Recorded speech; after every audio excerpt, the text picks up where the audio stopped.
നമുക്ക് ഒരു special performance ആയാലോ? പൊളിക്കാം. മിമിക്രിയാണ് ചെയ്യാൻ പോകുന്നത്. കാസർഗോഡ് നിന്നും ഒരു ചേച്ചി വന്നിട്ടുണ്ട്. വേദിയിലേക്ക് നമുക്ക് സ്വാഗതം ചെയ്യാം സരിത ശിവൻ.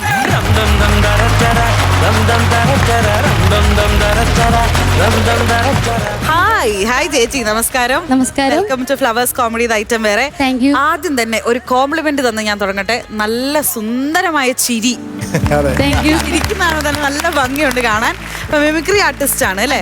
എങ്ങനെയാ, ഫുൾ ടൈം ആർട്ടിസ്റ്റ് ആണോ അതോ ഹോം മേക്കർ കം ആർട്ടിസ്റ്റ് ആണോ? എങ്ങനെയാണ് ജോലി ചെയ്യുന്നത്? അതായത് പാർട്ട് ടൈം എന്ന് പറയാം. പക്ഷെ പ്രൊഫഷണൽ ആണെന്നാലും 2016 മുതൽ ഈ മേഖലയിലുണ്ട്. അപ്പോൾ എൻ്റെ ആദ്യത്തെ ചുവടുവെപ്പ് എന്ന് പറയുന്നത് ഫ്ലവേഴ്സ് കോമഡി ഉത്സവം തന്നെയാണ്. അപ്പോൾ അതിലൂടെയാണ് ഞാൻ ഈ മിമിക്രി രംഗത്തേക്ക് കടന്നു വന്നത്. എത്ര വർഷമായി? 2016 മുതൽ. എക്സ്പീരിയൻസ് ഉള്ള ആർട്ടിസ്റ്റാണ്, പ്രൊഫഷണൽ ആർട്ടിസ്റ്റും ആയി. അതെ. വീട്ടിലാരൊക്കെയുണ്ട്? വീട്ടില് 3 മക്കളാണ്, 3 പെൺമക്കള്. പിന്നെ മക്കളും മിമിക്രി ചെയ്യും.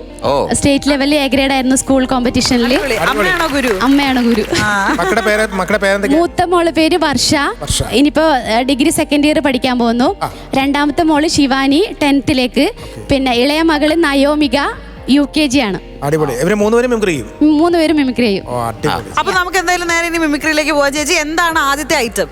ജയ ജയ ഹേ എന്ന സിനിമയിലെ നമ്മുടെ ബേസിലിന്റെ അമ്മയായിട്ടുള്ള കഥാപാത്രം ഉടസനാട് കനകം. അയ്യോ, അടിയൊന്നുമല്ല, ചവിട്ടെന്ന് പറഞ്ഞ എന്റെ ദൈവമേ, ഒരു മനുഷ്യന് ഇങ്ങനെ എടുത്തിട്ട് ചവിട്ടാവോ? ഇവിടുന്ന് ചവിട്ട് കൊണ്ട് എന്റെ ചെറുക്കം വീണത് അങ്ങ് ഗീതയുടെ പറമ്പിലാ. അവിടുന്ന് ആ പറക്കി എടുത്തോണ്ട് കൊണ്ടുവന്നത്. ഈ ചെറുക്കൻ ഒരു കിഴങ്ങനായി പോയതുകൊണ്ടല്ലേ അവൾ എടുത്തിട്ട് തട്ടുന്നത്. വാഴ 2 ഉണ്ടായിരുന്നു. വാഴ 2 ഉണ്ട്. പക്ഷെ എനിക്കത് പിന്നെ പഠിക്കണം എന്ന് ആഗ്രഹം ഉണ്ടായിരുന്നു. നെക്സ്റ്റ് അത് ചെയ്യാം. എങ്കിൽ നമുക്ക് അടുത്ത ഐറ്റം കണ്ടാലോ? അതെ, അടുത്തത് ജാഫർ ഇടുക്കിയാണ്. എടുത്താ പൊങ്കോന്നറിയില്ല, എന്നാലും സാറേ, ഞങ്ങള് ജാക്സൺ ബസാർ എന്നാ വിളിച്ചതല്ല സാറേ, ഞങ്ങള് പേരിട്ടത് അങ്ങനെയാ, ജാക്സൺ ബസാർ എന്ന്. ഞങ്ങളിവിടെ ഇടയായിട്ട് പൈപ്പിൽ വെള്ളം വരുന്നത് തോന്നിയ പോലെ സാറേ.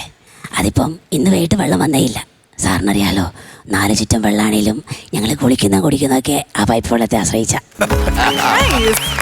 അടുത്തത് നിഷ സാരംഗ് ഉപ്പും മുളകും എന്ന സീരിയലിലൂടെ കടന്നു വന്ന. ഇതെന്താ ബാലു ഇത്? 8 9 കേശു അവിടെ എങ്ങും പോയിരിക്കല്ലേട്ടാ, പല എഴുത്തുകളൊക്കെ ഉണ്ടാവും. വിഷ്ണു, നീ അച്ഛന്റെ ക്യാപ്ഷൻ കൂടെ കൊടുത്താ? ഇനി അടുത്തത് വെള്ളാപ്പള്ളി നടേശൻ സാറ്. ഗുരുദേവൻ പറഞ്ഞിട്ടുണ്ട്, ഒരു ജാതി ഒരു മതം ഒരു ദൈവം മനുഷ്യര്. അപ്പൊ ഈ ജാതി ഏതാണെന്ന് ചോദിച്ചാൽ ഞാനും ചങ്ങനാശ്ശേരി സുകുമാരൻ ചേട്ടനുമായിട്ടൊരു യോഗം കൂടുന്നത്.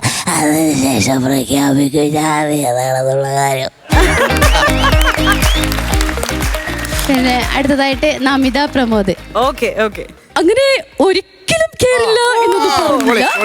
ഏതാണ്ടാവാൻ വേണ്ടി പൊട്ടും കൊരവയും പാട്ടും ഡാൻസും ഒക്കെ ഒരു ആപ്ലിക്കേഷൻ പോസ്റ്റ് ചെയ്തില്ലേ? അതിന്റെ കാര്യത്തിൽ തീരുമാനമാവട്ടെ, അപ്പൊ ആലോചിക്കാം. Masterpiece item Namitha Pramod ചേച്ചി? അല്ല, മാസ്റ്റർ പീസ് കാവ്യ മാധവന്റെ ലൈവ് വോയിസ് ആണ്. അത് ശരി. അപ്പൊ അടുത്തത് ഇനി ഏതാണ്? കാവ്യ മാധവൻ. അപ്പൊ മാസ്റ്റർ പീസ് ഐറ്റം ഇപ്പൊ കേൾക്കാം. കുട്ടി പാട്ടുകാരെ തേടി ടോപ്പ് സിംഗർ ഓഡിഷൻ UAE. 8-നും 15-നും ഇടയിൽ പ്രായമുള്ള കുട്ടികൾക്ക് ഓഡിഷനിൽ പങ്കെടുക്കാം. ഓഡിഷനിൽ അസാമാന്യ പ്രകടനം കാഴ്ചവെക്കുന്നവർക്ക് ടോപ്പ് സിംഗർ ഗ്രാൻഡ് ഫിനാലയിൽ പങ്കെടുക്കാൻ അവസരം. പ്രവേശനം സൗജന്യം. രജിസ്റ്റർ ചെയ്യാൻ ഉടൻ വിളിക്കൂ. +971 5263 10876. ഞാൻ ഒരുപാടൊന്നും പ്ലാൻ ചെയ്യുന്നില്ല എന്നുള്ളതാണ് എൻ്റെ ഇപ്പോഴത്തെ ഒരു അവസ്ഥ. കാരണം പ്ലാൻ ചെയ്ത പോലെ ഒന്നും അല്ല ലൈഫിൽ നടക്കുന്നത്. നമ്മളൊന്ന് ചിന്തിക്കുന്നു, നമ്മളൊന്ന് പ്രതീക്ഷിക്കുന്നു, ദൈവം മറ്റൊന്ന് തരുന്നു എന്നുള്ളതാണ്. അപ്പോൾ ഒരുപാടൊന്നങ്ങനെ ആലോചിച്ച് ഇനി അങ്ങനെ പ്ലാൻ ചെയ്തിട്ട് അതൊക്കെ പണ്ടേ നിർത്തി. ഞാൻ ഒരു പ്ലാനിങ്ങോട് കൂടിയിട്ടൊന്നും ഇപ്പോൾ ചെയ്യാറില്ല എന്നുള്ളതാണ് സത്യം. ഏതൊരവസ്ഥ വന്നാലും അത് തരണം ചെയ്യാനുള്ള ഒരു മാനസികാവസ്ഥ ഉണ്ടാക്കി എടുത്തിട്ടുണ്ട് ഒരു പരിധിവരെ എന്നാണ് എൻ്റെ വിശ്വാസം.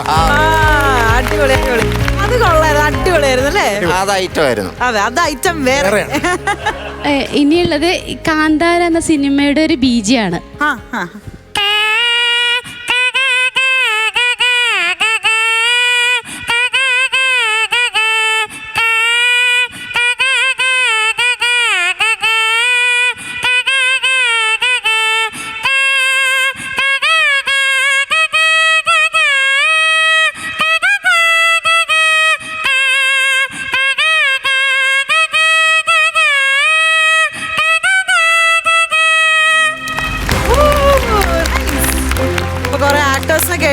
ഒരു ഇൻസ്ട്രുമെന്റ് കേട്ടു. ഇനി എന്താ ചേച്ചി? ഇനി നമ്മൾ ഈ കോമഡി സിനിമയൊക്കെ ഉണ്ടാകുമ്പോൾ അതിന്റെ ബാക്ക് സൗണ്ട് ഒരു കോമഡി മ്യൂസിക് ഇടാറുണ്ട്.